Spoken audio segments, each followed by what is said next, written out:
Hoje é dia 16 de fevereiro de 2021. Essa é a segunda versão do vídeo. Estou tentando fazer isso de um jeito que fique simples, mas é bem difícil. Quando eu comecei a ler Trono de Vidro, primeiro foi no Kabuki Club de fevereiro, já faz um ano, eu não pensava que eu tava tomando uma decisão que poderia mudar a minha vida, né? Comecei a ler Trono de Vidro e eu falei, uau, isso aqui tem potencial. Pode realmente entrar pros favoritos, mas não estava realmente pensando que tudo isso iria se tornar. E agora estou aqui com esse veredito que demorou muito pra sair, porque eu demorei muito pra ler esse livro. Mas quando eu sentei pra ler, eu vivi uma experiência nova e tô tentando narrar pra vocês hoje aqui exatamente o que eu vivi e não só os acontecimentos do livro. Eu tô aqui pra provar pra vocês uma verdade. Reino de Cinzas é a prova de que Sarah J. Maas sabe fazer guerra. Olá todo mundo, sejam bem-vindos a mais um vídeo do Kabuki TV. E não é qualquer vídeo, é o vídeo de Reino de Cinzas. Meu Deus, não estou acreditando num negócio desse. Surtos vieram porque eu sei que vocês que estão aí acompanhando o Kabuki Glass estavam muito ansiosos pra esse momento. Eu também estava, mas eu estava com muito medo porque no momento que vocês assistirem esse vídeo acabou, gente. Acabou, não existem mais expectativas sendo criadas. Elas já foram agora criadas e já cresceram. Eu procrastinei até onde eu consegui. Não queria me despedir dessa série que foi uma das mais apaixonantes da história. Sarah J. Maas contribuiu com uma jornada incrível, com personagens apaixonantes. E hoje vamos falar em detalhes tudo o que rolou no ultimato de Trono de Vidro. Outra coisa que eu esqueci de falar pra vocês, comecei a ler o livro no físico, só que aí eu mudei, eu fui pro e-book, eu adquiri, morri ali nos meus 60 reais e comprei o e-book, porque eu precisava muito fazer algumas notas e ir marcando com muito mais rapidez e com muito mais detalhismo do que um post-it, um flag. Então eu acabei indo pro e-book. E foi a melhor coisa que eu decidi, porque eu consegui transformar meu roteiro em tópicos e desenvolver cada um. É um roteiro gigante. Então esse vai ser um vídeo longo, mas a gente não pode enrolar justamente pra começar logo, então bora começar. Reino de Cinzas é um calhamaço sem parecer de fato que é. Eu li esse calhamaço de 931 páginas em 3 dias e meio. Foi praticamente um quarto dia. O e-book ali, ele tava dizendo que a leitura era em 32, 33 horas. Mas foi um pouquinho mais do que isso. Eu acho que eu li em umas 40 horas corridas, se você parar pra pensar. Justamente porque eu reli muita coisa. Eu acabava parando pra degustar de novo uma cena legal. Gente, eu escolhi fazer desse jeito porque é uma experiência incrível. Acontece só uma vez essa leitura, assim, de cara. Dei prioridades a mim como leitora, muito mais do que como produtora de conteúdo. Foi puro desespero, choro e muito medo, mas principalmente amor. Durante a minha leitura de Reino de Cinzas, eu marquei mais de 95 acontecimentos importantes. Fora os acontecimentos mais básicos, gente. Que livro foi esse? Reino de Cinzas sabe unir o desespero de uma guerra ao amor incondicional de leitor pelos personagens. É uma série com uma protagonista incrível e com tramas de pano de fundo que não são pano de fundo. Os núcleos de Trono de Vidro são uma linha de frente que se sustentam muito bem o livro inteiro e deixa a leitura de Reino de Cinzas com a sensação de que você está assistindo a uma espécie de Vingadores. Você conhece a jornada pessoal de cada herói, mas se apaixona ainda mais quando vê todo mundo batalhando junto. E antes de começar, temos alguns lembretes, links da Amazon, se você quiser adquirir livro, e-book, de qualquer coisa. Eu vou deixar todos os livros da Sarah J. Maas que estiverem disponíveis no momento que eu lançar esse vídeo aqui embaixo com links da Amazon. Utilizando os links para você comprar qualquer coisa na Amazon, você ajuda muito com a Kabuki TV a continuar produzindo conteúdo de literatura. Lembrando da Twitch, a roxinha, tem lives todo dia por lá. Eu inaugurei agora há uma semana, no momento que eu tô gravando esse vídeo, e tá sendo uma emoção incrível. Eu tô me conhecendo lá. E, gente, sério, vão pra roxinha comigo. E, lógico, não podemos esquecer que esse é o último episódio do Kabuki Glass. O Kabuki Glass se encerra, tecnicamente, hoje, né, gente? Mas os outros episódios vão estar aqui embaixo na descrição também. Lembrando que esse é um vídeo com spoiler. Você precisa ter lido Reino de Cinzas para poder assistir esse vídeo especificamente aqui. Mas assim que esse vídeo sair, provavelmente logo em breve, logo depois, vai vir o veredito sem spoiler de toda a série, né? Vou liberar um veredito sem spoiler também, porque eu sei que muita gente precisa ler essa série. Ainda não começou. E esse é o veredito para quem acompanhou essa jornada, para quem já viveu essa emoção inteira que é essa série. Eu também queria pedir desculpas um pouquinho pela demora e agradecer muito pela paciência e pelo carinho de vocês em compreender que eu demorei muito pra trazer esse episódio. Foi uma coisa muito pessoal mesmo. E também, desde já, eu vou pedir perdão pela pronúncia, gente. Cada episódio do Kabuki Glass eu tava pronunciando de uma forma diferente. E agora eu acho que mudou e voltou um pouquinho o que era antes. Porque já tem um tempinho que eu li, então não sei como é que vai ser essas pronúncias. E lembrando que esse não é só um vídeo com spoiler, mas é um vídeo resumo do livro. Por isso que ele é muito detalhado. E junto com isso vem a análise desse livro. Então bora, porque esse é o Ultimato de Trono de Vidro. Antes de começar, é importante lembrar que 2 livros aconteceram simultaneamente antes do episódio de Reino de Cinzas. Em Impérios de Tempestades, a Eileen, ela juntou 2 pedras de Wyrd. A Manon se juntou à causa de Terracem contra o Erawan. E descobrimos que o Rowan e a Eileen são parceiros. Além disso, que se casaram, né? Falei isso lá no episódio de Impérios de Tempestade. A parte mais dolorosa, não podemos nos esquecer, Maeve levou a Eileen dentro de um caixão de ferro. E isso tudo com Cairne, né, gente? Até aquele momento a gente não sabia pra onde ela tava indo, mas era para Doranelle, né, gente? Dornell. O Cairne, ele é um férico carrasco, né? Ele é um escravo da Maeve, tem juramento de sangue envolvido, mas ele por si só é psicopata. E enquanto tudo isso acontece, a gente tem que lembrar que a Eileen e a Elisandra fizeram um acordo. A Elisandra é metamorfa e tá utilizando esses poderes pra poder substituir a Eileen. Sem que ninguém saiba, sem que nenhum aliado saiba, é um segredo mesmo. A Eileen já havia planejado que se algo de ruim acontecesse com ela, a Elisandra ia tomar o lugar como rainha de Terracem. Ela e o Rowan iam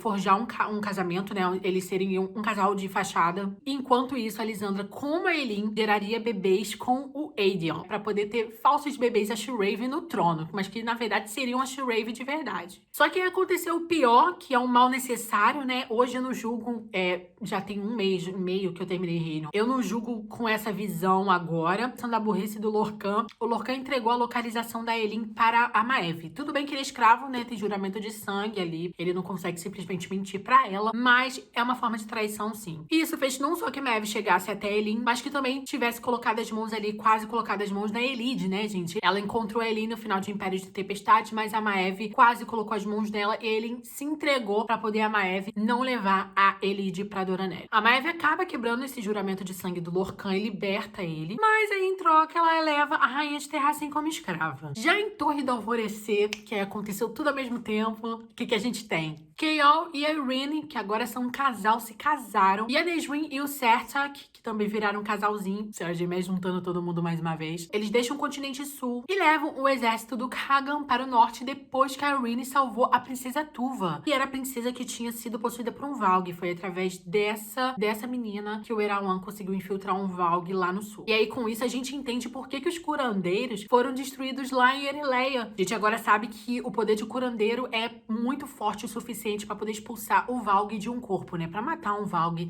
necessariamente. Além disso, a Neswyn e o Sertak, eles descobrem através das aranhas do continente sul, que tem o nome de Karankui, que as aranhas estígias todas são Valg. E que as aranhas do sul, as Karankui, são servas de Maeve, que é uma rainha Valg também. Então a gente já fica assim com a mente em turbilhões para entrar em Reino de Cinzas. Gente, as bombas que a gente tem para começar esse livro. É impressionante, Brasil, bora! Reino de Cinzas, pra mim, ele já começa surtado. A Eileen é torturada, sendo esfolada viva pelo Cairne, quase esfolada, né, gente? Os órgãos não saíam ali, mas os ossos sim, né? E tudo isso era pra Eileen aceitar o juramento de sangue da Maeve. Até essa altura, a gente já sabe que a Eileen, ela tem um destino bem assustador pela frente. Como descendente da linhagem de Mala, ela deveria se sacrificar, entregar sua vida pra conseguir forjar o fecho com as pedras de Wyrd, trancar os portões para outros mundos e impedir que Erawan, e nesse caso a Maeve também, trouxessem outras coisas do mundo deles. Então, se a Eileen, depois de pegar a terceira chave de Wyrd, forjasse o fecho para trancar o mundo, ela ainda teria que se sacrificar, dar sua vida por ele. Enquanto isso, vou usar essa expressão muitas vezes no vídeo, porque a gente tem muitos núcleos trabalhando separadamente. O príncipe Rowan Whitethorn, né, nosso príncipe consorte da rainha de Terracem, ele reúne uma equipe com a Elide, o Lorcan e o Gavriel, que é o Gavril, pra ir atrás da Eileen. Eles pegam um navio e atravessam um oceano, o grande oceano, em direção a Doranelle. Lá pelos cantos onde a Maeve governa, né, gente? A gente já conhecia aquele canto de lá em Herdeira do Fogo. E é exatamente lá que Eileen está. Só que é praticamente impossível entrar na cidade ou encontrar a localização exata da Eileen, principalmente porque temos féricos, né, como o Lorcan, o Gabriel e o Rowan, né? Eles poderiam facilmente ser encontrados e rastreados ali nessa busca. Então a estratégia que eles armam é a seguinte: eles acabam levantando o boato de que o príncipe Valg foi preso ao sul de Doranelli com um carregamento de colares de Weird. Com isso, eles atrairiam a Maeve para fora da cidade, o que facilitaria na hora de resgatar a Ellie. Dito e feito, Ellie consegue passar pela muralha da cidade. Ela acaba se passando por uma jovem deprimida que está à procura de Kahine, porque teve seu coração partido, né, que se entregou para ele. Gente, a Elide, ela é incrível. Só que aí nesse caminho, a Elide, ela acaba encontrando uma férica chamada Essar, que já tinha se envolvido com o Lorcan, que acaba entregando a localização do Cairne, no caso, e que conta pra Elide que grande parte do exército feérico está contra a Maeve. E assim eles conseguem descobrir que Cairne está em um acampamento feérico. E sem a Maeve por perto, o plano deu muito certo. Só que tem um porém, Brasil. Naquele dia, a Maeve tinha contado pra Eileen que ela tava indo pro sul de Doranelli justamente pra pegar um colar de Ouija e colocar no pescoço dela. A Eileen se desesperou completamente. E ela acaba se rebelando contra o Cairne. Eles acabam entrando em um combate corpo a corpo. Só que tem que lembrar que a Eileen está com ferro, máscara de ferro, luva de ferro, ela tem as correntes nos braços, correntes nos pés. Então imagina quão incrível essa mulher é pra conseguir lutar com esse cara nessas condições. Só que dessa vez ela só consegue fugir porque o Fenris, que é um lobo, ele é um feérico também, ele era da equipe do Rowan, ele tá sob juramento de sangue, ele só pode ficar na forma de lobo, não pode de jeito nenhum ir contra alguma decisão e alguma ordem do Cairne. Então ele meio que tá sendo escravizado não só pela Maeve, como pelo Cairne naquele momento. Ele acaba quebrando o juramento de sangue pra conseguir lutar com Cairne e libertar a Eileen. Gente, essa cena é impecável, a narrativa, a forma dolorosa e como a gente consegue entender fisicamente a ação e a magia que funciona na real ali na história de modo extremamente abstrato. Foi um fortalecimento desse personagem que pra mim era muito semelhante a todos os outros, principalmente o Fenris. O Fenris, ele sofre uma dor. O Lorcan, o irmão dele, é morto pela Maeve. A Maeve, ela vai ter vários eventos ali de tortura, ainda com 20% do livro. Estamos no 20% mais ou menos agora, é quando finalmente a Eileen consegue se libertar, enquanto a Maeve não está nesse acampamento. E o Rowan volta não só para salvar o Fenris, mas para se vingar do Cairne. O Cairne é morto, esfolado vivo. A cena não é descrita, não é narrada, e teve o bom senso aí, porque eu achei que ela teria muitos gatilhos pesados. Foi uma morte bem merecida depois de tudo que ele fez, não só com a Eileen, mas com o Fenris e tudo mais também. Ele era um sádico. Enquanto isso, a gente tem os seguintes acontecimentos rolando nesse tempo todo. O Aedion e a Lysandra, eles estão juntos com a Devastação numa batalha contra Morat. A primeira de muitas. Não vou descrever detalhadamente nenhuma batalha, não acho necessário. Vocês conhecem aí como Sarah J. Maas faz os conflitos de guerra, como ela consegue descrever bem as narrativas ali fisicamente, não só os conflitos, mas como realmente o pano de fundo todo da guerra. E aquilo, com a ausência das chamas da Eileen, a Devastação segue sendo derrotada por Morat a cada conflito. E com o exército de Terracem cada vez mais empurrados por Norte, eles estavam se isolando cada vez mais dos recursos e da chegada de possíveis aliados. Sem Dorian, sem a Eileen, sem as Serpentes Aladas das 13, a coisa vai de mal a pior. A gente vai presenciar uma batalha mais insana do que a outra. E esse é um ponto bastante positivo em Reino de Cinzas. A construção da guerra contra Erawan, narrada através das batalhas espalhadas por Erileia. Por quê? Embora a responsabilidade de vencer essa guerra esteja sobre os ombros da Eileen, Sarah J. Maas retira esse peso do núcleo dela. Aedion e a Devastação começam como um núcleo de batalha. Só que aos poucos, olha como a Sarah J. Maas é genial. Ela vai cruzando os caminhos dos núcleos e aumentando essa guerra. Isso torna o livro tenso, ação o tempo todo pra tudo que é lado e dá peso pro reencontro desses personagens que andavam separados. E aí que eu falo, cheira a ultimato dos Vingadores. E aí a gente tem o primeiro ponto de salvação. O exército do continente sul, ele chega ao continente norte, a Erileia, e vai para Niele. O Chaol chega com a Irene, ele se apresenta ao Lorde de Niele, que é o pai dele, apresenta a Irene como esposa. E o pai do Chaol, ele se revela, a gente já sabia, mas ele se revela um homem extremamente insuportável e arrogante. Olha, a gente já sabia que o pai do Chaol era ruim, mas o cara nem Valg é pra tratar o filho daquele jeito, sabe? Enfim, Chaol, Irene, Sartaq, Nesrine, o Exército do Sul e as curandeiras da Torre Sesme chegam a Niele. Chega um aviso de Morat avisando que eles estão chegando. Eles estão sob alerta dessa aproximação. Quem traz esse recado é o Chaol. Nessa altura, a gente já sabe que a Irene, ela tá grávida, mas ela tava guardando esse segredo justamente pra não acabar se tornando uma preocupação que traga um risco pro Chaol na guerra. Mas adivinha quem conta isso pra ele? E de uma forma nem um pouco carinhosa. Pai do Chaol, ele acaba pegando no ar que a Irene, ela tá grávida. E assim, ou seja, além de futriqueiro, ele é um estraga-prazeres. Agora vamos falar do meu núcleo favorito na primeira fase de Reino de Cinzas, que é o núcleo da Manon, do Dorian e das 13. Meu povo...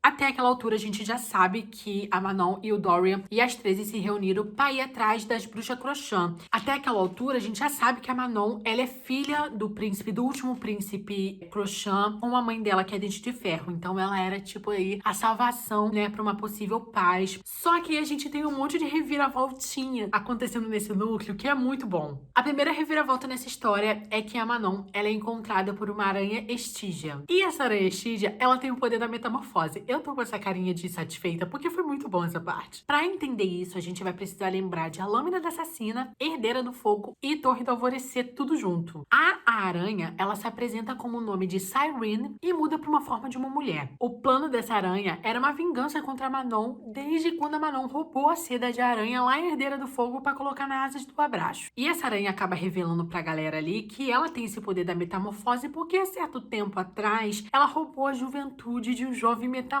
e pegou parte da magia dele. Esse metamorfo é o Falcão. A gente lembra lá em A Lâmina da Assassina, o Falcão ali naquele momento, ele era um mercador. Ele vendeu a seda de aranha pra Celina. Ele conta pra ela, né? Eu peguei essa seda de aranha, mas eu perdi 30 anos da minha juventude. E o Falcão, a gente já sabia lá em Torre do Alvorecer que ele queria muito um dia matar essa aranha porque ele queria recuperar a juventude dele. Nesse tempo, ele foi pro continente sul e se tornou espião do exército de Rookham. E a Nesrine tinha uma teoria de que ele era o tio da Lysandra. Ah, olha as conexões, muitas. Agora, Dorian, precisamos falar urgentemente sobre Dorian Aveliard. Essa aranha Estígia que tinha esse poder da metamorfose, ela foi capturada e presa pelo Dorian, né? Ela tentou atacar a Manon, ele tava lá. Só que tem uma coisa muito interessante, a aranha, ela pede pra que mantenham ela viva, que em troca ela vai entregar a localização da Crochan. Dito e feito, essa aranha chamada Cyrene consegue levar a Manon às 13 e o Dorian até os desfiladeiros, onde havia os acampamentos lá das Crochan.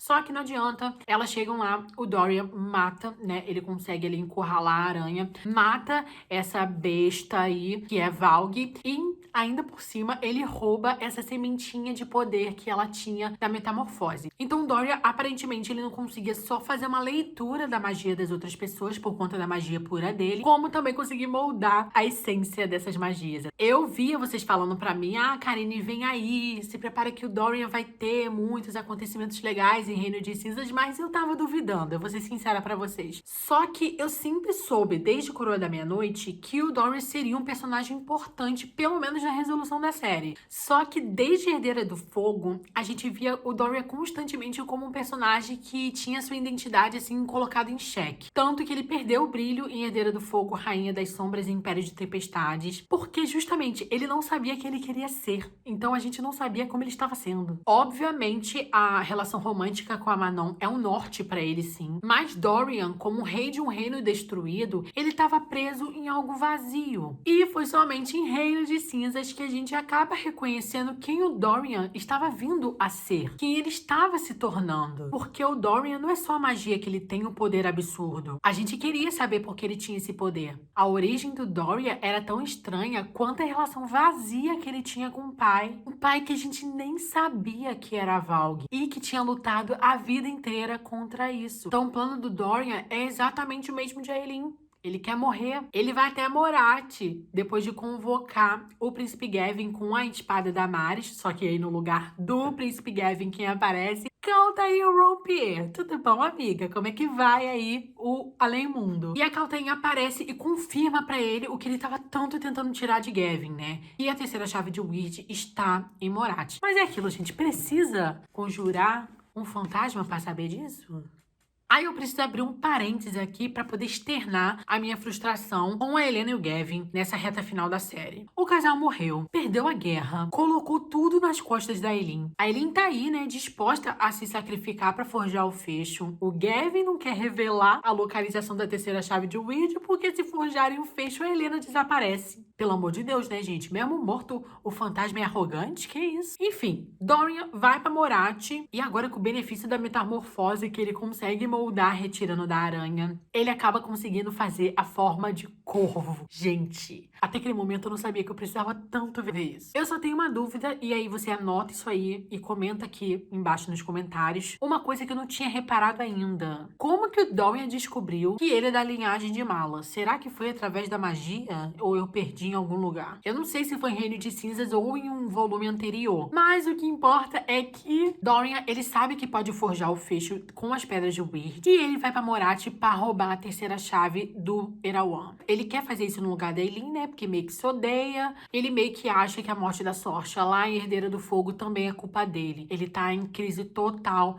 com esses acontecimentos lá naquele livro. Nesse meio tempo, a Manon consegue se aproximar um pouquinho das bruxas Crochan, né, gente? Vai acontecendo ali aquele hi, Lorena, hi, né? E uma hora vai chegando lá. Como o objetivo da Manon era encontrar as bruxas Crochan pra poder convocá-las pra guerra, ela consegue descobrir através da bisavó Crochan dela, a Glennis, que pra ela fazer essa convocação, ela precisa ser rainha Crochan primeiro. As bruxas Crochan, eu acredito pelo fato de que elas têm muito mais sangue férico nas veias, elas possuem algumas magias diferentes e elas usam muito a magia da fogueira. Elas têm fogueiras que as acompanham e que nunca se apaga, elas têm uma chama eterna, né, que se desligou quando a magia caiu em Erileia, mas que depois voltou. Esse período, né, enquanto Dorian estava em Morat, e já vamos falar do que aconteceu lá, foi um período em que eu vi a Manon não só amadurecendo, mas se preenchendo emocionalmente mesmo, de emoções novas. É muito lindo de ver. Obviamente, né, Reino de Cinzas foi um capítulo em que quebrou tudo na Manon. E ela acaba se tornando um personagem guiada pelas emoções acima de qualquer coisa. Isso é extremamente novo pra ela. Isso vai acontecer tanto por conta da história dela, pela sua linhagem Crochan, como pelo sonho de quebrar a maldição das bruxas e voltar pro deserto. A Manon e o Dorian são dois personagens incríveis. Os diálogos deles eram simplesmente impecáveis. Foi um casal que me surpreendeu pela mudança individual que cada um passou. E não por conta do relacionamento amoroso. O que é exatamente o que deve acontecer na vida real. Sarah J. Maas aí falando muito sobre relacionamentos. No meio disso tudo, enquanto isso, a Eileen Rowan,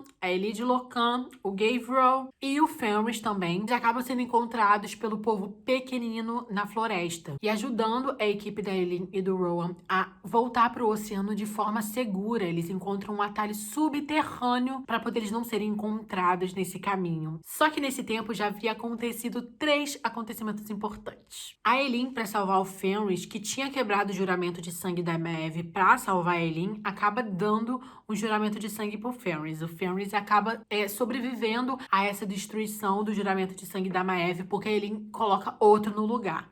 Gente, isso foi genial e foi uma cena linda. Por conta de eles estarem utilizando um caminho subterrâneo, eles encontram um lugar onde há mortos que com muito tesouro. Eles acabam realizando um verdadeiro saque nas cavernas para levar dinheiro pros exércitos. Eu amo como a Eileen, ela não perde essa essência de Celina Sardofian, sabe? Muito ladra, muito esperta, muito estrategista. E além disso, a Eileen e o Rowan, depois disso, eles fazem a troca das alianças, porque até aquele momento eles tinham se casado, justamente pro Rowan garantir um lugar no trono. Ela tinha exigido isso pra poder dar mais segurança pro Rowan. E aí acontece a DR da Eileen e do Rowan com a nossa piscina de amor deles. Gente, foi tudo. Foi uma cena muito linda, tem algumas frases muito marcantes e com certeza foi um momento que eu falei, meu casal favorito. Sim. Depois disso, a gente tem lá em Moratti uma cena maravilhosa da Manon. Ela chega em Moratti e dá uma de militante, assim, contra em relação aos Dentes de Ferro. Tem muitas Dentes de Ferro ainda na Fortaleza de Erauan que fazem parte do exército de lá. E a Manon vai lá pra tentar fazer elas se lembrar, né, da essência, da existência delas, o que elas têm que conquistar de verdade, qual era o verdadeiro motivo pela qual elas tinham que lutar. Naquele momento ali, pra mim, a Manon, ela só se arriscou, mas foi algo que precisava ser feito. Ela precisava ali abrir o leque, dar essa oportunidade para elas mudarem de lado. E aí, nesse meio tempo, a gente tem mais um episódio da Devastação passando perrengue, porque é só isso que eles... Acontece, né, gente? A Edion apanhou o livro inteiro. Bateu também, mas apanhou. Dessa vez, eles acabam sendo derrotados por Moratti lá em Perrante. A Lisandra, ela quase morreu nesse conflito, inclusive. É importante ressaltar. Tive um pequeno princípio de infarto. Nesse conflito, pra quem já leu Reino de Cinzas há um tempo, vai se lembrar que aconteceu a primeira renúncia de uma Dente de Ferro no livro, que não foi aquela mais importante, que a gente vai falar já já. As renúncias, elas acontecem como a única manifestação de magia das Dentes de Ferro, né? Só que elas fazem uma renúncia, é uma forma de sacrifício para poder explodir em magia e queimar tudo ao redor, né? Elas são como bombas atômicas, eu diria. A gente vai ter depois, logo depois disso, a Eileen e o Rowan chegando ali a Anielle, tendo esse reencontro da Irene com a Eileen. Gente, esse momento foi lindo! Eu tava me sentindo uma banana estragada nessa hora, muito surrada. E a gente também tem um encontro do Falcão com a Eileen, né? Aquele crossover de a lâmina com torre e reino que a gente queria muito que acontecesse também. Nesse meio tempo, a gente lembra que o Dorian matou a Cyrene, aquela aranha estígia. O Falcão, ele acaba recuperando a juventude dele durante o almoço. E aí, finalmente, a Eileen descobre que a rainha é Valg. E aí a gente tem um momento onde a ficha cai pra Eileen. Dá um desespero, assim, porque ela fala, mano, eu não vou conseguir. Ela é uma rainha Valg. E a gente fica desesperado do lado de cá. A Eileen, naquele momento, ela tinha mudado muito, assim. Após tortura com a Maeve, transformou muito a Eileen. Não é que ela voltou mais sofrida, voltou mais deprimida. A gente tá falando de algo que ela se deu conta de que vencer a Maeve poderia sim, possível. Poderia haver essa possibilidade que ela ainda não tinha encarado. Que ela poderia simplesmente morrer e terra sem nunca encontrar liberdade. Então a gente vê uma Eileen mais quieta, mais calada, mais condoída, não só com o sofrimento físico que ela sofreu e emocional, mas com se dando conta do poder da Maeve. Então vamos falar de novo de Dorian e Moratti. O momento do Dorian em Moratti, ele foi tão tenso quanto satisfatório. Assim que ele chega em Moratti, na forma de corvo, ele acaba utilizando também a forma de rato para andar por lá. Ele encontra, sim, o escritório de Erauan, só que nesse meio tempo chega a visita de nada mais nada menos do que a rainha Valg, a Maeve. Eu pensei assim na hora, Dorian vai morrer, não tem que acontecer, vamos ter que lidar com essa tristeza. Porque a gente subestimou o menino, né? Quando a gente conhece a história da Maeve em Torre do Alvorecer e vendo como ela invadiu a mente da Eileen nas torturas, a gente sabe que a Maeve, ela é poderosa o suficiente pra matar o Dorian. E o suficiente pro Dorian não conseguir se esconder dela, que era a coisa mais sinistra. Dito e feito. Depois de ele presenciar a Maeve revelando a Erauan que ela perdeu o reino de Doranelli, que o exército se rebelou contra ela, ela acaba oferecendo a Erauan as aranhas Carancui, que estavam lá no continente sul há séculos aguardando o retorno da sua rainha Valg, entrega o corpo das Carancui para elas receberem as princesas Valg, que eram fortes o suficiente e que nenhum corpo tinha conseguido absorvê-las ainda, né? O empoderamento feminino de um jeito ruim. Mas o que acaba acontecendo é o inesperado. O Dorian falsamente acaba se aliando a Maeve. Ele consegue literalmente forjar uma mente diferente para a Maeve ler e ser enganada. Esse foi o momento que eu falei, calma, Dorian está enganando Maeve, respira, mas era um jogo muito perigoso. Só que foi o único jeito que o Dorian conseguiu ali naquele momento pra conseguir recuperar a terceira chave de Weird. E no fim deu tudo certo, de um jeito muito tenso, mas deu certo. Assim que a Maeve consegue distrair o Erauan como ela tinha proposto pra ele, o Dorian, ele encontra a terceira pedra de Weird no quarto do Erauan. Ela estava instalada no corpo de uma jovem, exatamente como o Erauan tinha feito no corpo da Kaltain, lá em Rainha das Sombras. É uma cena bem triste, eu vou ser sincera pra vocês, a menina implorando pro Dorian matá-la. Ela tava sofrendo demais com aquela pedra no braço. Só que nessa cena que começa a tensão toda desse momento ali do livro, que é quando a Maeve ele chega no quarto do Erawan, né, consegue flagrar o Dorian recuperando a terceira chave. E aí que as coisas ficam boas, né, gente? A Maeve acaba percebendo que, obviamente, Dorian tinha usado ela pra poder distrair o Erawan. E na tentativa de atacá-lo, ele não só acaba prendendo a magia da Maeve, como mudando a essência dela e retirando o poder que ela tinha de atravessar portais. Ele fala assim: não mais andarilha de mundos. Sugiro que invista em um bom par de sapatos. A magia do Dorian, ela é tão poderosa ao ponto de ser capaz de moldar a magia de alguém, como ele tinha feito lá na Aranha. Dessa vez ele fez de uma forma muito mais poderosa com a Maeve. E depois disso, ele ainda sai de Morat batendo os pés, sacudindo a poeira, dando a volta por cima. Ele colocou gelo em toda a estrutura de Morat e derruba a fortaleza. Gente, o Dorian sozinho derrubou a fortaleza de Morat. Que cena incrível. A partir daquele momento eu falei, não, o Dorian, ele é poderoso.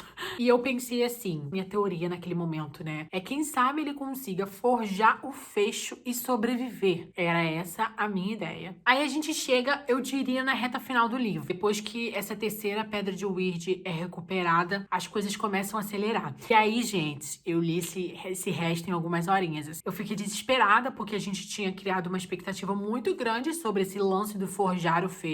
Poderia trazer um plot twist. Eu tava esperando um plot twist nesse momento. Eu já sabia que isso ia acontecer. A gente começa essa reta final ali, com o Dorian retornando pra Manon, e ali pra bruxa Crochan. Naquele momento ali, ele já vê a Manon como a rainha Crochan. É diferente quando ele volta e vê a Manon. Ela tá mudada. A gente também tem um momento ali do confronto da Manon contra as matriarcas. Foi um momento muito importante na história. A Sangue Azul acaba sendo poupada nesse conflito. Eram 3 matriarcas, né? A da Pernas Amarelas, a Sangue Azul e a Dente de Ferro, a avó da Manon, contra a Manon. A Manon luta contra as 3. Ela mata primeiro a Pernas Amarelas, né? Manon, mais uma vez matando uma Pernas Amarelas, né? Ela poupa a matriarca da Sangue Azul e manda ela embora, e faz uma última luta com a avó dela. Eu falei, não, esse momento vai chegar. Ela vai matar a avó dela. Vem aí. Só que aí a avó Dente de Ferro dela fugiu.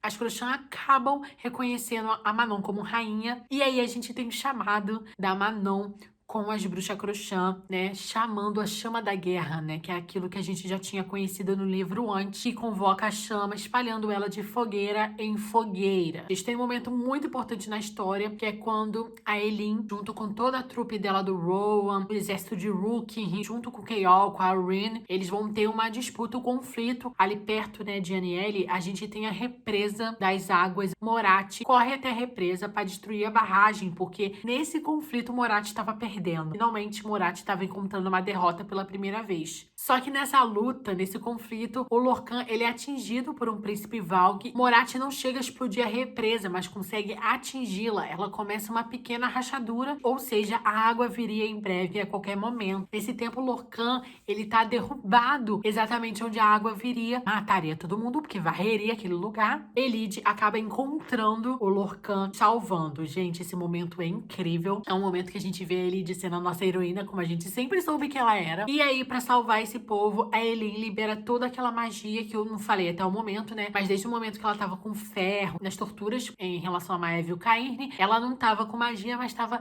mergulhando no poço de poder dela, que não tinha fim. Então ela tava acumulando muita magia. E ela acaba resolvendo libertar tudo aquilo de uma vez em cima daquela água, né? Então ela bota a água pra ferver, Brasil, literalmente. E aí, pós isso, a gente tem Elide e o Lorkhan se acertando, porque até aquele momento a gente tem alguns casais em conflitos. A Elide e o Lorkhan é um deles. Eles acabam se acertando depois desse sacrifício, né? Desse risco que Elide tomou pra salvá-lo. O Aedion, pagando por todos os seus pecados mais uma vez, ele é destituído do posto de general de devastação, porque eles perderam vários conflitos seguidos. A devastação, ela perde, na verdade, todos os conflitos, mas sempre chega alguém no final pra salvar a vida deles, pra poder não serem todos massacrados. E dessa vez quem chega é o restante do exército da Ancel, que a gente conheceu lá em Lâmina da Assassina. Gente, esse livro utilizou muito a Lâmina da Assassina. Junto com esse exército também chega os Mycenianos do Rolf, né, que é aquele pirata da Baía da Caveira. Era lá de Lâmina da Assassina, mas em Império de Tempestades a gente conhece ele melhor também. E aí os Mycenianos acabam salvando a devastação mais uma vez. E aí tem um momento também que a Elin, ela vê a Irene curando um Valg. Isso era muito importante. A Elin precisava reconhecer um Valg podia ser curado por um curandeiro, porque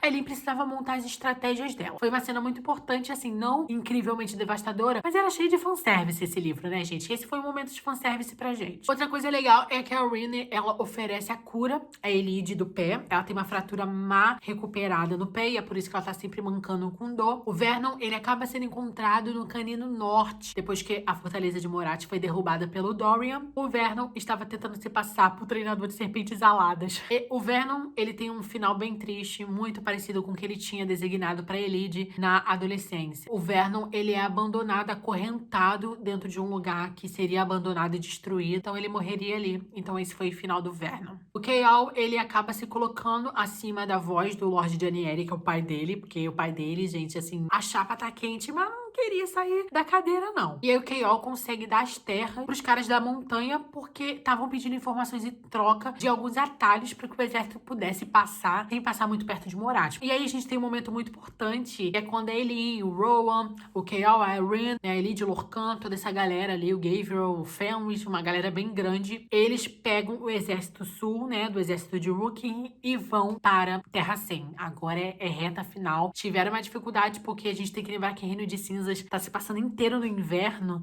e com a nevasca tava bem difícil de chegar até o norte e é onde a gente encontra finalmente o Senhor do Norte. O Senhor do Norte é aquele servo branco que apareceu em A Lâmina da Assassina. Ele reconhece a rainha de Terra 100 e existia o quê? Ele lutaria ao lado dela, ele a protegeria. Nesse meio tempo, a devastação está em Orient já, sendo empurradas por Morat. Estamos na capital de Terra 100. A gente sabe que o circo vai pegar fogo ali. É quando a Manon e as 13 chegam pra ajudar a devastação com as bruxas Crochã. A gente sabe que naquele momento ali, as bruxas de Dente de Ferro, do lado de Morat, estavam utilizando as torres de bruxa, pra quem não sabe, que era dos espelhos que estavam sendo trocados com a Monarca e o Erawan, lá em Rainha das Sombras, muito antes de Manon e a Eileen se tornarem amigas. A gente conhecia esse momento com aqueles espelhos de bruxa. Vocês lembram disso? Os espelhos eram torres de bruxa que amplificariam os poderes das bruxas durante uma guerra. Essas torres são um pesadelo pra devastação. Aconteceu uma vez e, gente, matou muita gente. E nesse momento, quando a Manon chega com as 13 com as serpentes aladas, aí já ajuda, porque nessa guerra em Orrit, as bruxas Dente de Ferro do lado de Morat chegam com a serpente alada. A gente tem um momento também quando o Rowan, ele refaz a tatuagem de Eileen. Eu achava que não seria nada demais, que era só um fanservice. Não traria nenhuma coisa revolucionária, mas trouxe. A gente vai falar disso mais na frente. É um momento bem legal, porque eu não cheguei a citar nesse vídeo ainda. A Eileen, ela foi tão torturada que as curandeiras precisavam refazer a pele dela. Então, ela volta de Doranelli sem nenhuma cicatriz. A gente tem a primeira noite de amor de Elide Lorcan. Assim, eu senti falta de Lisandre e Dion. Vamos falar mais na frente disso. E aí a gente tem um grande momento do livro, que é quando Dorian encontra a Eileen e entrega a terceira chave de Wyrd. Ele vai em forma de serpente alada. Eu acho maravilhoso isso. E a metamorfose caiu muito bem no Dorian, vestiu muito bem a personalidade do Dorian, entrega as chaves. A gente vai ter também logo depois isso, a gente volta pro núcleo lá em Orient. Vou ficar indo e voltando agora nessa reta final. A gente tem a renúncia das 13. Renúncia das 13 foi o momento que eu mais chorei. Óbvio que eu chorei em muitos outros momentos. Eu chorei no final, chorei no último capítulo,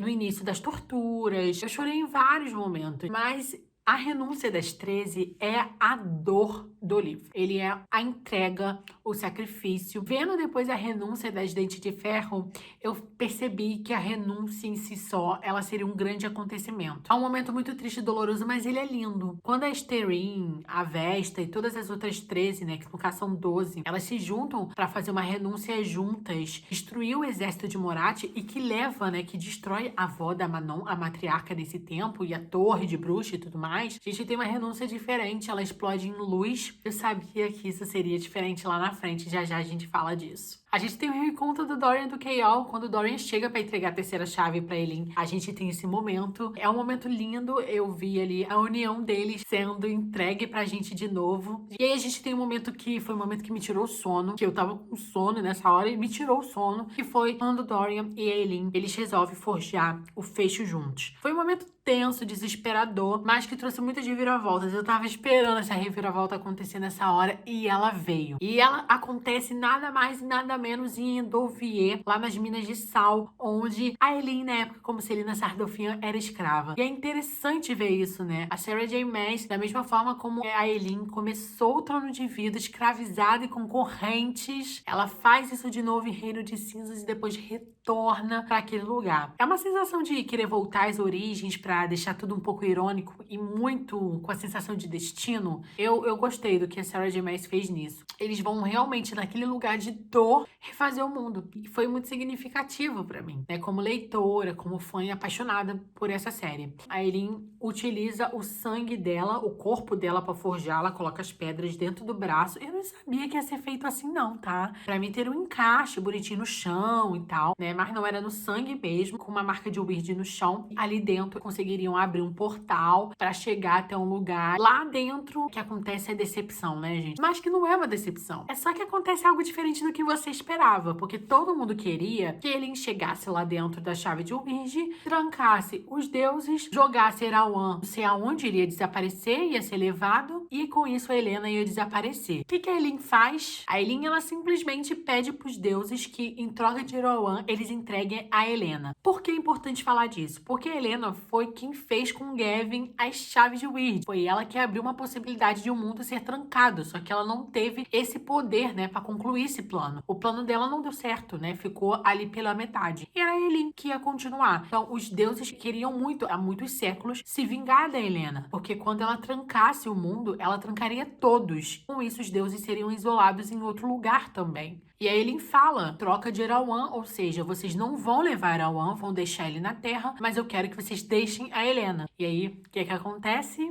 Acabam destruindo a existência da Helena. Helena perde ali aquela vida eterna no além-mundo. A mulher já teve seu tempo. Só que esse negócio de forjar a magia, forjar o portão, tudo isso exigiu muita magia da Eileen. O que a Mala faz? A Mala lembra de tudo que a Eileen sacrificou e fez pelo mundo, dá uma semente de magia pra ela. Olha, utilize essa semente de magia pra você voltar, porque ela já tinha entregado tudo na ida. Só que eu falei, não, vai dar errado, tem alguma coisa ali que tem...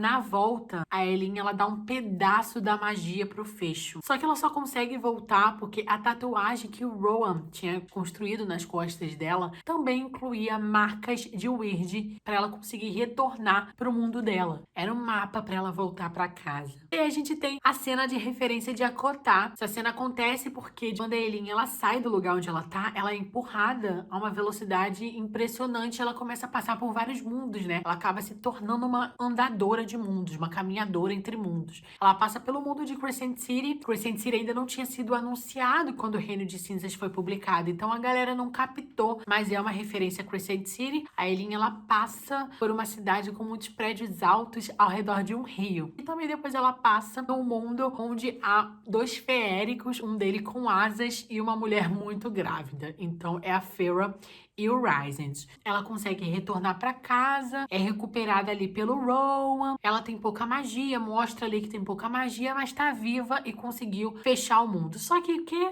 Não adiantou nada, Erawan está ainda aqui na Terra. A mulher vai lá e se sacrifica e não muda nada. Achei incrível. Mas pelo menos ela trancou o mundo. Isso Erawan não podia mais fazer, que era trazer outros Valg de outro lugar. Maeve, principalmente, que ela era muito mais poderosa do que ele. A gente tem um momento, uma cena de dois personagens que eu quase não falei aqui. Na verdade, eu não falei nenhuma vez, que é o Daryl, o Lord Daryl, de Terracem, e a Evangeline, que é a menina que foi adotada pela Lysandra. A gente pouco falou aqui. Deu outra. A Evangeline, ela conseguiu se relacionar muito bem com o Daryl, a ponto de ele querer que ela seja herdeira dele. E aí ele também reconhece a Lysandra como Lady Caraverre. E reconhece Caraverre como uma terra de Terracem, que até então não fazia parte. Depois que esse fecho é forjado, ele tá com pouca magia, Erawan ainda tá fazendo show lá em Orange. Aí ele chega lá com o cervo, né? O cervo que tinha sido encontrado no meio do caminho. Ela literalmente chega montada nele, com uma chama assim, na galhada dele. Ai, gente, eu acho achei tudo. Foi uma entrada triunfal pra Rainha de Terra 100, verdade. Ela encontra a devastação com as Crochan lutando contra a Moratti, até que a altura eles estavam perdendo também. Tem a chegada do Erawan e da Maeve, junto com as princesas Valgues no corpo das aranhas carancus, gente. O negócio tava sinistro. A gente tem esse reencontro do Aegon e do Gavril, né? Pra quem não sabe, eu já não tinha falado isso aqui até o momento, porque não tinha acontecido realmente, mas o Gavril, ele é pai do Aegon, né? E aí, o que que acontece? Surgiu um conflito no portão oeste de Orient, da fortaleza. Esse conflito fez com que Aegon e Gavril se direcionassem pra lá. Eles não estavam conseguindo fechar o portão, precisavam, porque senão o exército de Moratti invadiria a fortaleza. E o que que aconteceu? O Gavril morreu. Eu já sabia que isso ia acontecer, gente. Eu não tava esperando nada diferente, não. Sabe, eu queria uma dor, uma tristeza, um sangue, uma lágrima. Pai, eu te amo. Tipo, quando o Aegon, ele encontrou o pai dele já tava morto, que ele fechou o portão oeste, foi o Aegon lá dentro. O Gavril, ele tinha um personagem que cheirava morte e sacrifício, gente. E aí, depois da morte do Gavril, a coisa fica um pouco mais desesperadora. Assim, a Elaine tem pouca magia, Erawan e Maeve estão lá, e o Dorian tá não sei aonde. Nesse momento, o Dorian, a gente não sabia onde ele tava, não. Eu fiquei o livro inteiro, o texto inteiro caçando o Dorian e não achei. Acho que a Sarah J. Maas, ela já sabia o que ela ia fazer. Ela tava aguardando esse momento chegar. A Elaine, gente, eu tô um pouco rouca agora, depois de 2 horas falando. A gente tem o primeiro conflito, que na verdade é um confronto diálogo de lábia da Eileen contra o Erawan e a Maeve. Era ela contra 2 reis Valg, né, poderosos, e ela com aquela magia do tamanho de um girassol. Então ela tenta na lábia colocar o Erawan contra a Maeve, falando que a Maeve estava apenas usando o Erawan, o que era verdade. A Eileen não estava mentindo. Ninguém sabia ali que era o único recurso da Eileen para tentar vencer e lutar somente contra um. Aí ela fala, eu tranquei os portões. O Erawan fala, agora que você trancou os portões, os deuses não vão mais te ouvir. Aí ele fala, eu sou um deus. Mas é aquilo, gente. Você tem que fingir que você tá muito bem. Por que não te atacam? Tem que fingir. Ele ensinou muito pra gente naquele momento, né? E aí a gente tem, depois daquele conflito, e ela com aquela magia mais ou menos, lutando contra eles, finalmente eles acabam montando um cerco para o Erawan. Gente, eu sabia que só ia dar certo se Erawan e Maeve fossem divididos. E eu tava esperando esse momento chegar da Aurene vencendo o Erawan. Os curandeiros foram todos mortos, né? A Aurene, ela foi uma protagonista muito importante em Torre do Alvorecer. Tudo isso era pra uma resolução na série. Não era só pra encher linguiça lá no livro 7. Sabia que isso ia ser utilizado. Só que eu não imaginava que ia ser do jeito que aconteceu. Foi muito inteligente tudo que eles fizeram. O Dorian, ele acaba traindo o Erawan para a varanda da fortaleza no corpo da Aurene. E aí, a Elide, o Lorcan e o Aegon, eles montam, junto com o Dorian, uma armadilha para prender o Erawan com marca de Wyrd no chão. E não dá certo. Eles conseguem prender o Erawan com uma magia de Wyrd. E aí o Dorian dá a magia dele para Irene ser mais forte, mais resistente e derrotar o Erawan. Fazem um exorcismo, é um pouco feio assim a imagem. A gente já tinha visto em Torre do Alvorecer e realmente não era uma visão bonita. Era uma mistura de exorcismo com luta interna de espíritos. É uma coisa meio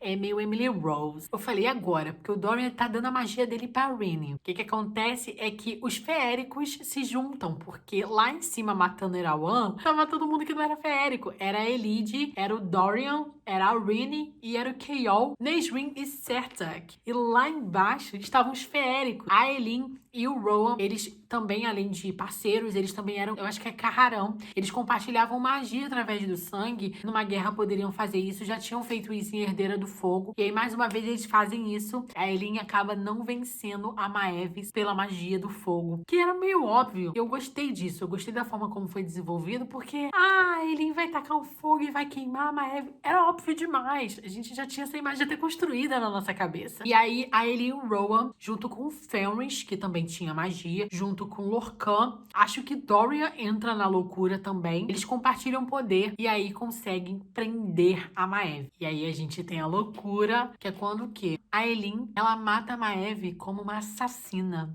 É a Celina Sardofian matando a Maeve. Eu achei magnífico, eu achei incrível. O Thanos, ele acaba sendo destruído pelo estalar de dedos também. Então foi exatamente isso. É uma ironia muito barra destino, acaba se tornando muito impactante. Ela acaba matando a Maeve com faca mesmo, achei maravilhoso isso. E aí nesse tempo, os feéricos que estavam escondidos em forma de animais, né, a tribo dos lobos, eles chegam. Ela tinha conseguido mandar uma carta pra eles ou utilizar um portal pra ir até lá. Eu acho que deixou escapar aqui agora também. É aquele exército que era o último recurso, que poderia surgir ali pra salvar uma coisa e outra. E aí, assim que a Maeve é morta, Erawan nessa altura ele já tá morto também. Aí finalmente os seres Valg caem.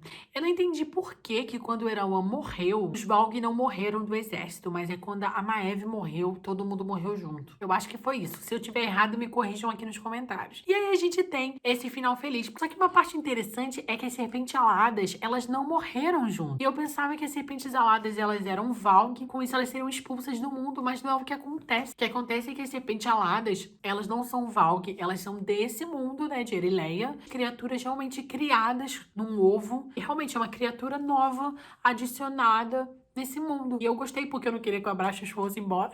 E a gente tem um final feliz, a gente tem alguns acontecimentos importantes. Certo, aqui a Nesrine, eles voltam pro continente sul. E aquele momento doloroso das despedidas, né, gente? O Falcon e a Lysandra se encontram, né, como tio e sobrinha. A Lysandra, ela se torna Lady de Caravari. Temos Manon e Doria, que Manon e Doria, eles têm caminhos semelhantes, parecidos, mas um pouco distantes, porque ela quer ir pro deserto para reconstruir a cidade das bruxas. E aí já é importante ressaltar, né? A gente descobre aí que a renúncia, que foi um momento muito doloroso, que esvaziou muito a Manon, trouxe uma paz pra ela, né? Quebrou a maldição. O campo de batalha, repleto de sangue, começou a brotar flores. Matriarca Sangue Azul, ela acaba falando, né, qual é a poesia que sobre a quebra da maldição, que descreve exatamente o que aconteceu, sobre a renúncia, sobre a luz, sobre o sangue. Enfim, foi incrível. Foi um momento muito... aconteceu! Foi maravilhoso. A gente tem o juramento de sangue de Edion. O Gabriel, ele não tinha juramento de sangue, e mesmo em morte, a Eileen deu o juramento de sangue pro Gabriel. É muito mais simbólico, numa homenagem mesmo. E também dá o juramento de sangue ao Edion. Eu achava assim, porque ele quer que o juramento de sangue seja dele primeiro. Eu achava uma coisa meio adolescente, sabe? Mas enfim, faz parte. O Edion, ele é meio molecão às vezes. A gente tem a despedida da Eileen e da Rennie, que pra mim foi o momento que eu mais chorei, porque elas são muito incríveis e elas vão estar em lugares, né? Vão estar no mesmo continente, mas em países muito distantes, então foi uma parte difícil. A Eileen, né, dá adeus para grandes amigos, porque eles seriam importantes em suas terras, né, gente? Não existia telefone, mas tinha magia, então eles iam dar um jeito. A gente tem o momento Dorian, Chaol e a Eileen, que foi o momento favorito pra mim, porque eles são um trio, né? Eles são tipo o trio de Harry Potter, não tem nem o que dizer. E o Dorian, Chaol e a Eileen juntos foi lindo demais, assim. Foi aquele momento que eu chorava igual um neném. A gente tem o último momento, que é o do mundo melhor, que é o epílogo. E quando nascem as flores que eram muito raras e que não existiam mais, que são as chamas do rei. Todas as montanhas de Derracem acordam na primavera com chamas do rei, né? Recebendo a Eileen. Um momento tão lindo. Eu falei, tinha que acabar assim. Eu fiquei tão apaixonada, tão emocionada. E foi um final tão lindo. Eu não vou chorar, gente. Eu prometo pra vocês que eu não vou chorar, porque eu já chorei muito com esse livro. Foi um momento que eu falei, tudo valeu a pena. E a dor e o sofrimento dessas 7.000 páginas de livro na série valeu a pena. Tudo valeu a pena pra essas chamas do rei nascer. Sobre as minhas considerações, porque esse vídeo já tá muito longo, não vou ser muito longo agora. Foi um livro que as pessoas... Eu vi até um vídeo de resenha. As pessoas estavam esperando muito do mesmo, assim, a sensação que eu tinha, né? A galera queria uma repetição, sabe? De Rainha das Sombras, de Império de Tempestades, da Eileen varrendo tudo com fogo. A sensação que eu tinha é que a Sarah J. Maas ia fazer tudo o inverso. Que ela ia brincar muito com as possibilidades, mas que na reta final ela ia mudar muito a forma como ia ser resolvido. Quando eu vi que ela tava, tipo, voltando a Endovier, e que Reino de Cinzas foi um capítulo que começou com ele encorrentada com ferro de novo, escravizada, eu percebi que ela começou a voltar muito nas origens, sabe? Pra dar uma sensação de nostalgia pros leitores mesmo. Que não é errado, gente. Super certo. É uma oportunidade que a Sarah J. Maas está tendo de finalizar a história de um jeito muito emocionante. Eu gostei muito da escrita da Sarah nesse livro, e também tem que abrir espaço para falar um pouco melhor da tradução. A tradução desse livro foi bem melhor. Depois de todo o alvorecer, eu tinha questionado algumas revisões, principalmente. Eu gostei muito mais do trabalho nesse livro. Vocês sabem que eu só leio em português por enquanto, então eu gostei bastante da experiência da leitura do texto em Reino de Cinzas. Foi uma história linda. A gente sabe que existe a possibilidade aí da trilogia da Manon e do Dorian. É uma trilogia, um livro, eu não sei. Mas realmente, assim, quando a Maeve foi morta, as bruxas Dente de Ferro de Morat fugiram nas suas serpentes aladas e as Cruxan foram atrás. A gente não sabe o que aconteceu depois disso, quando a maldição quebrou. Então, seria um capítulo interessante. Por mim, a Sarah J. Maas entra, assim, na síndrome da Caça da Claire. Ai, postando um monte de spin-off, e eu que vou amar. Gostei muito, gostei das referências de Akotar. A Sarah J. Maas, ela tem a liberdade de fazer isso. Ela escreve para leitores que são fãs dos seus livros, né? Que são fãs dos seus mundos. Então, dei 5 estrelas e favoritei. Foi um livro lindo, um livro apaixonante, muito de chorar mesmo. A gente teve ali muito simbolismo também nessa série. Muitos pequenos elementos que falavam muito mais por si, sabe? Então, foi apaixonante, foi favoritado e foi lindo, gente. Queria agradecer a vocês que estão até agora nesse vídeo, esse vídeo extremamente longo. Volto a dizer, eu ainda vou fazer um veredito sem spoilers da série como um todo. Quero sim contar pra vocês que Trono de Vidro é uma série que pode mudar a vida de alguns leitores, como mudou a minha. É a minha série favorita de fantasia, não é só pela construção de mundo, pela narrativa e pela escrita. É personagem apaixonante ao ponto de a gente se tornar fã de personagens, de relações, de amigos, as brincadeiras. A gente consegue ver hoje no YouTube releituras de memes de séries. Então, o Trono de Vidro é gigante porque merece ser. A Sarah J. Maas, ela evoluiu de um jeito impressionante. Ela não se perde nas conexões dos núcleos, ela não tropeça na construção da cronologia, de conseguir unir A com F pra dar Z. E é tudo que eu posso dizer. Se tornou minha série favorita, quero agradecer vocês por estarem aqui nesse vídeo. Mais uma vez, obrigada por me esperar. Obrigada por ter esperado lançar esse veredito. Espero muito que vocês que de repente estão aqui e ainda não leram Reino de Cinzas, leiam, porque esse resumo ainda não traz tudo o que aconteceu. Pelo contrário, foi só um pedacinho das coisas incríveis que aconteceram ali nas entrelinhas também. Espero muito que vocês tenham gostado desse vídeo. Por favor, esse vídeo deu um tremendo trabalho pra fazer, então deem um joinha, compartilhem com seus amigos. Se você puder compartilhar nos stories e me marcar, eu vou ser muito grata. Você vai estar disseminando o Kabuki TV e a série na internet, gente. E é isso, meus amores. Eu tenho mais, eu volto. Big beijo pra vocês e até o próximo vídeo. Tchau!